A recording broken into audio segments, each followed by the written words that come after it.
Hi, I'm Whitney Van. Welcome to the 200th show of Weekends with Whitney. Coming up, a man who's produced 2,000 shows, John Jackson. How his Out to Buy You show captured the attention of the Discovery Channel. Now his viewership has gone from thousands to billions. Yes, billions with a B. But amazingly, it's still just him and one other person, making everything you see on TV happen. I can't remember when I slept last, or when I had a vacation. I don't even know the definition of that. But it is fun, and it's rewarding, and it's great to be self-taught. And I love people like you guys who, when you guys started this, we were all in this room together. Believe it or not, there was not enough wine in Baton Rouge to cure all the stress that was going on here. See how some of his shows are coming out of the bayou in his upcoming new season. Plus, Dr. Nick, the importance of discernment in making big decisions and how to use it effectively. Really weigh it out. Be honest with yourself. These are the reasons to stay. These are the reasons to leave. But first, meet a guy who went from working on the floor crew at WBRZ to having his own network TV show. How he made it happen, and how he's showing the world a true taste of Louisiana.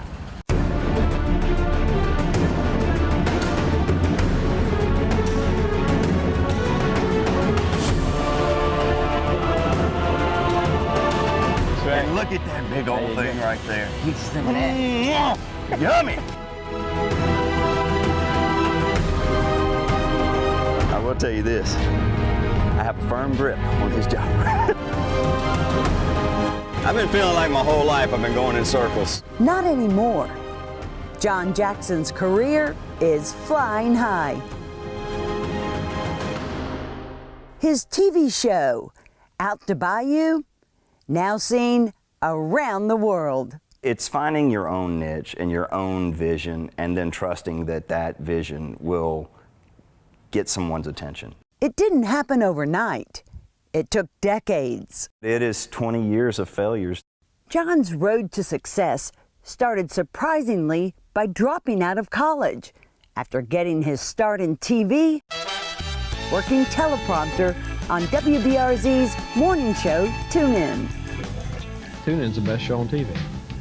Leo Honeycutt, Tammy Arnder, Whitney Van, Ed Buggs, John Mahaffey, Margaret Lawhon, all of those people. Boy, did I just age myself, huh? No kidding. I know who they are. I don't know if everybody else out there does, but I know. But yeah, I started at 5 o'clock in the morning turning a teleprompter in that studio. And then on weekends, I taught myself the rest of the business. I'd never shot a TV camera in my life, but the manships were, I didn't major in anything. I majored in please get me through college. And I actually quit college in my second year when I got an internship at Channel 2 and realized this is what I want to do. And so I went to the Manship School of Journalism at work. You sure did. And I learned every single part of that business on the weekends because, you know, Richard and those guys, Richard and the Manship family, they open, if you're working for them, really, if you want to learn, there is a place there to learn. John was later promoted to photographer and did some on-camera work too. He says the daily grind of news deadlines served him well. They will teach you discipline, and it's the main single most important thing, I believe, in video production and doing TV shows. It's the discipline to, number one, show up on time. Sometimes early would be better. It's a hurry up and wait business, as you know. But it's the details of a news station that will teach you time management. It will teach you how to tell a concise story within a time frame, and there's always a deadline, 3-4 times a day. After 7 years at WBRZ, he went to work with LSU baseball and started his own TV production company. I worked for Skip Burtman for a little while doing motivational videos for the LSU baseball team, and I would travel, you know, to Rosenblatt Stadium back when the series was at Rosenblatt, and we would actually, after every game, we would go cut a motivational video for them to watch the next game. John's clientele kept growing. I worked on other people's shows for probably 15 years, just producing and editing and shooting different various shows across the country, some local, some as far as ESPN even. Wow. And one day I just started thinking, do I want to do this for everyone else? And there's so much here we're missing in Louisiana. That's when he went back to his roots. I grew up in a small town, Clinton, Louisiana, and my dad handed me a little still camera when I was probably 12 years old, and he loved to go out and just take footage and pictures of wildlife. So I grew up hunting, fishing, and living in the outdoors, and so that love kind of, when I figured out, hey, there might be a hobby / living, you know, let me see if that actually works. He showcases sportsman's paradise with breathtaking photography and exciting adventures like fishing along the Chandelier Islands. When you come out to the island, you're gonna see things, you're gonna hear things, and you're gonna go back with an experience that you cannot find anywhere else. Hey, there is. You got him, girl. Speck of trout. Yeah. Woo! What distinguishes Out the Bayou from other hunting and fishing shows is it's centered not on how to do it, but the people doing it. It's really and truly a great thing to go show how wonderful our outdoors are in Louisiana, but it's the people that still work and live off the land that are truly my interest, and I love telling those stories, and I always thought we were missing that. It was definitely John's calling.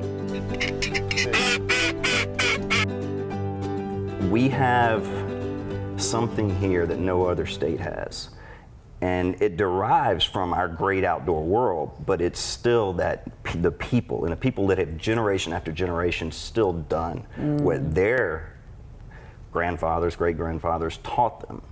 And some of them leaving high school at 8 years old because their father has cancer, couldn't run the shrimp boat. Yet he ran the shrimp boat at 8 years old and helped grow into this huge business.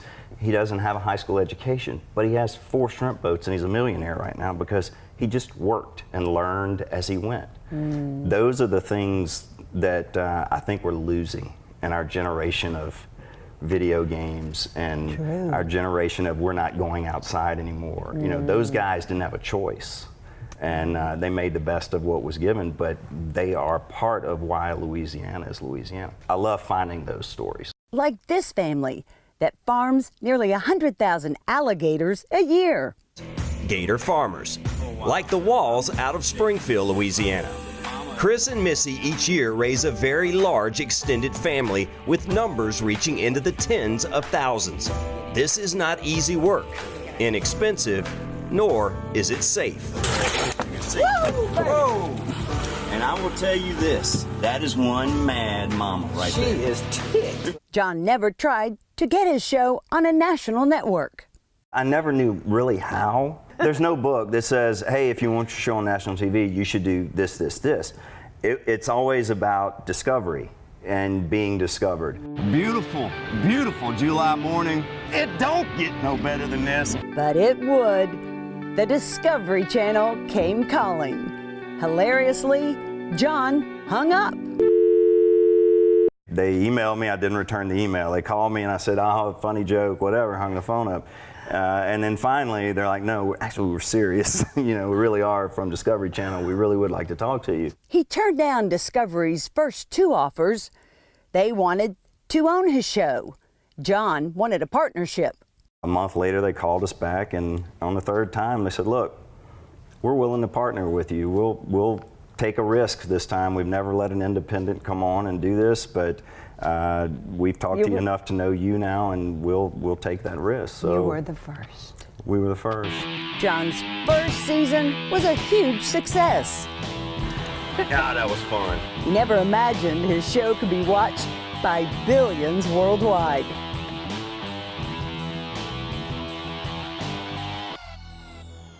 It breaks down into 92.2 million in the United States, Then if you go overseas and the networks that air us over there in the whole country, it's 2.2 billion are the people that have access to the show. We air not only on Discovery, but as soon as it goes off Discovery, it goes on their website, which there's 1.5 million hits on a day. Goes onto their app, which there are another 1 million and something hits on a day. And then the year after it airs on Discovery, which we will start in January airing, they will take all of those shows and put them streaming on Amazon Prime as well. John gives the world a true view of Louisiana, and for some, a slice of home. This is the purple one. Let's see if it tastes any different than the other one.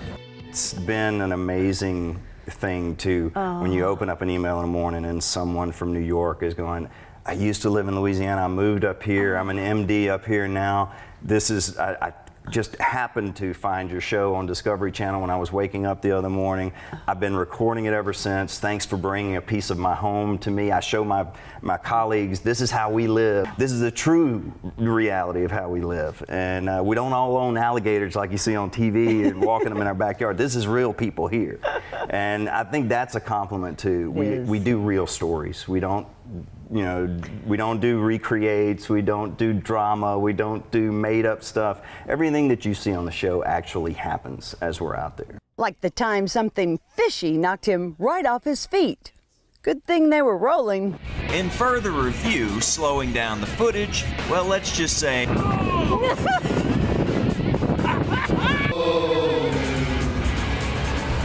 This black tip, however, was not after a tasty TV host dinner.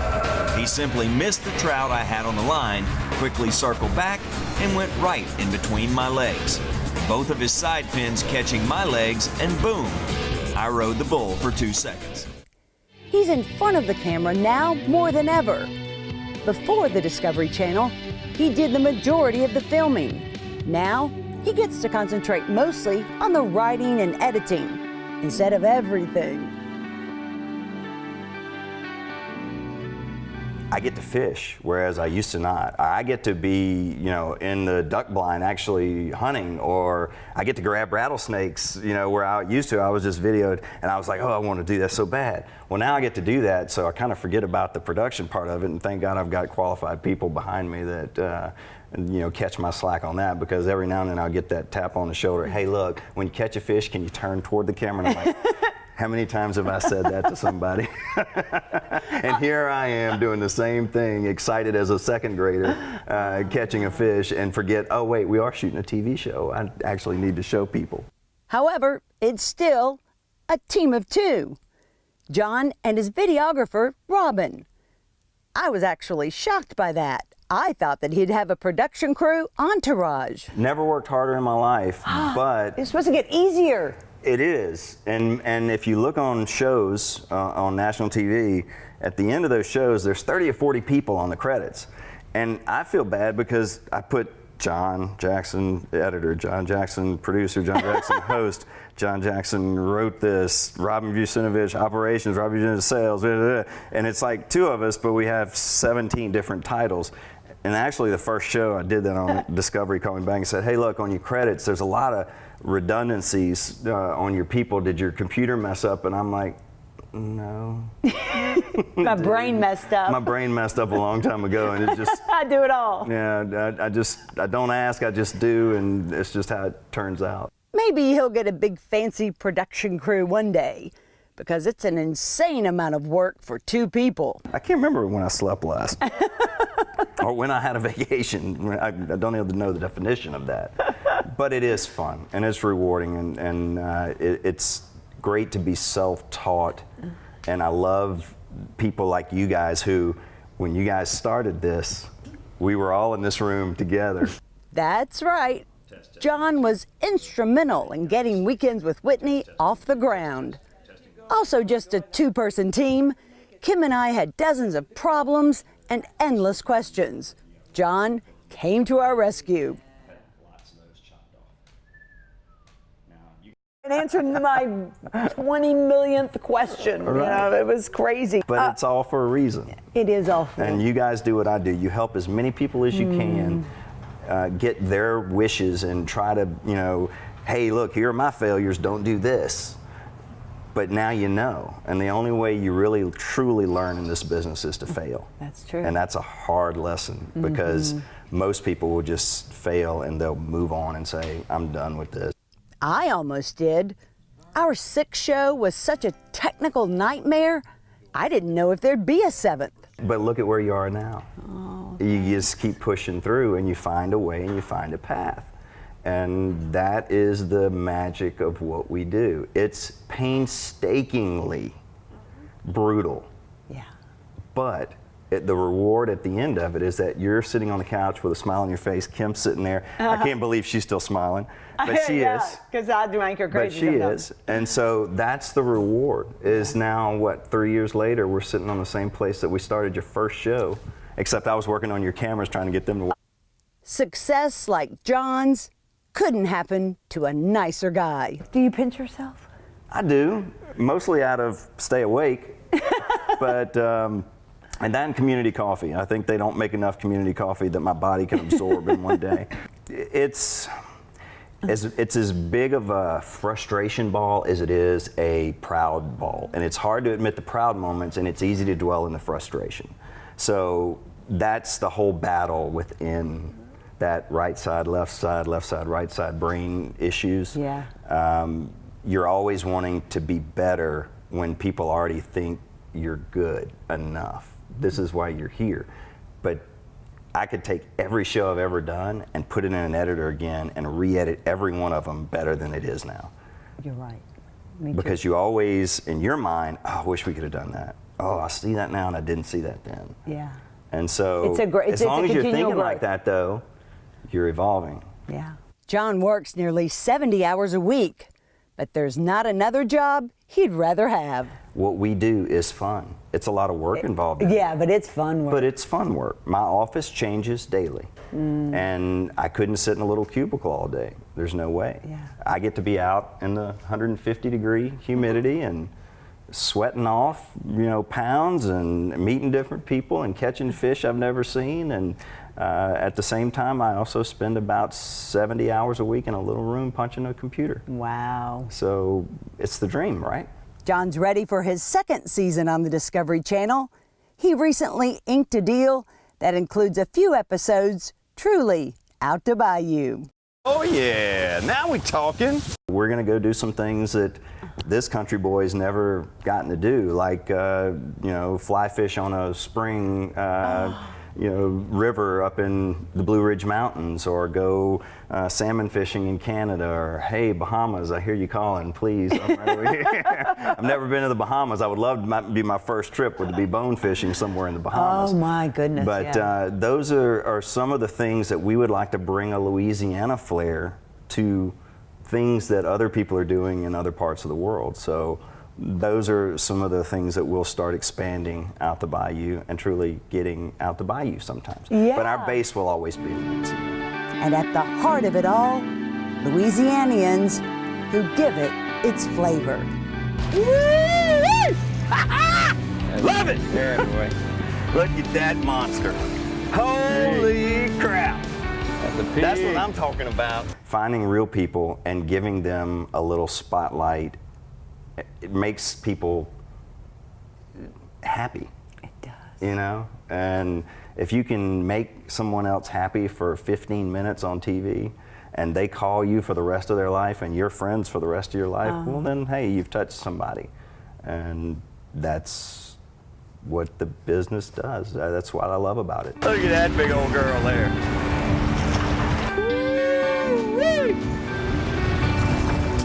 That's what I'm talking about. That is a beast. That's a beast. You can catch John's show on Saturday mornings at 6:30 on the Discovery Channel. And still ahead, Dr. Nick shows us how to use discernment effectively in making our next big decision as Weekends with Whitney continues. No. No. No. Maybe. Yes. Low rates, no commissioned agents, lowest down payment, and we won't sell you expensive add-ons. Go Auto is my perfect match. Greg can really save me money. Greg really is the Go Auto guy. Give us a call and speak to one of our non-commissioned agents. Visit our website or stop by one of our convenience stores and start saving today. Each morning in Baton Rouge, we rise to meet opportunity. We carry the weight of responsibility proudly. We choose our paths. We move fast and we fly high. We light the way for others to follow. We make it happen. But what really matters is what happens when we land at home. Baton Rouge Metropolitan Airport. Fly easy. Maggio, the only way to go. Maggio Buick GMC. Your satisfaction's our specialty. We really deliver on Falls River here in New Roads. Small town atmosphere, legendary service for over 60 years. Maggio, the only way to go. The only way to go, that's Maggio. 9-time winner of the prestigious GMC and Buick Mark of Excellence Award.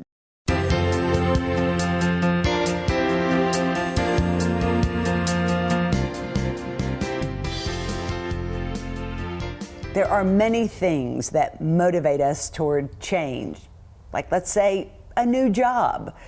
But which ones do we need to pay attention to? How does discernment come into all of that? Dr. Nick joins us today with more. Discernment. I'm always fascinated, Whitney, when people say, what does that mean? And I always simply say, it's just really weighing the factors or weighing the energy level, the pros, the cons to doing something like, say, I was thinking of someone that I've seen that I care for, considering a job move after many years. Okay, which is always hard. Hard. And honestly saying anger, bitter, I'm sick, I don't want to go into the office. And then saying that's a terrible reason to leave, although this other job that's offering is very exciting. You see where he was being pulled? Well, which will it be? Am I going because it's exciting, or am I going because I hate this job?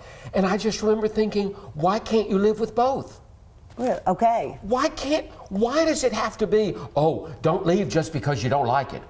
You gotta always have to look forward to something. Well, when you're looking forward to something, you have just as much uncertainty and anxiety. Because you don't know what it's going to be. You could be living in fantasy land. that it's going to be this great gig, and then find out, oh my gosh, it's not so great. And then the reality sets in that it's okay, I made a choice. Okay. I made a good decision. I weighed it.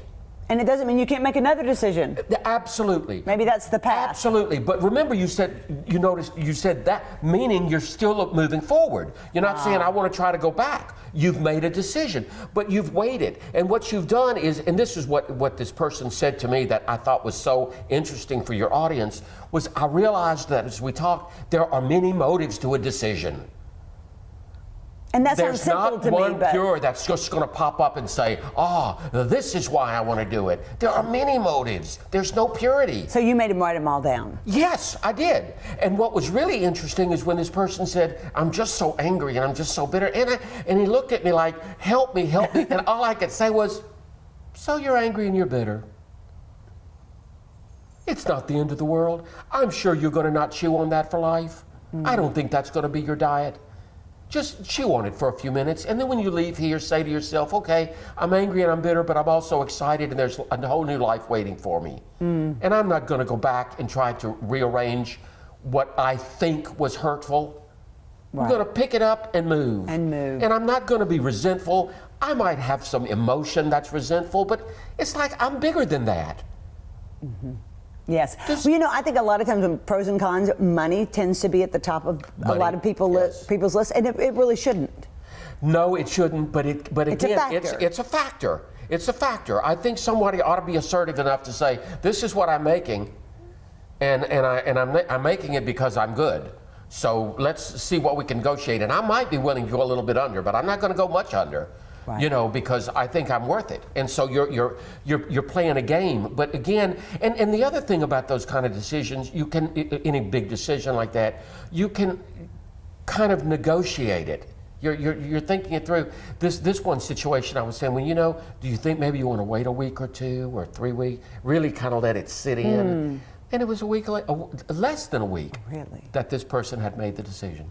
And ready to go. Yeah, and very at peace with it. Can I tell you? But really at peace with the fact that it was okay to be angry.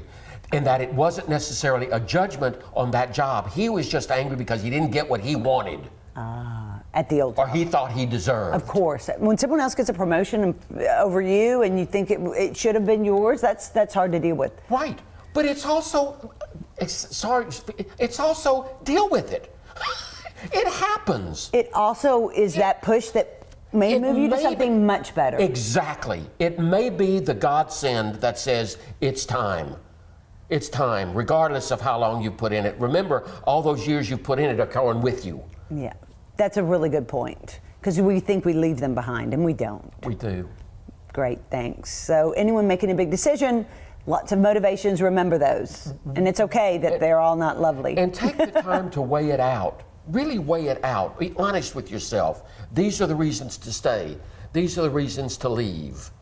You know, you can do that with anything. Right. And some people may have stayed in that job another 5 or 10 years and been bitter the whole time, and that's serving no one. May have, and may have decided to stay and threw away the bitterness and said, I'm going to put my attention on the good things and on the people that I love working with and on the opportunities I have and on that wonderful check that I get every month. Huh? Right. And my attitude, I'm going to attend to the positives. Awesome. Okay, we will remember those next time we all have that big decision to conquer. Thanks, Dr. Nick. More Weekends with Whitney after this. Atlas Foundation Repair, fixing your foundation problems for more than 30 years while preserving and protecting your trees.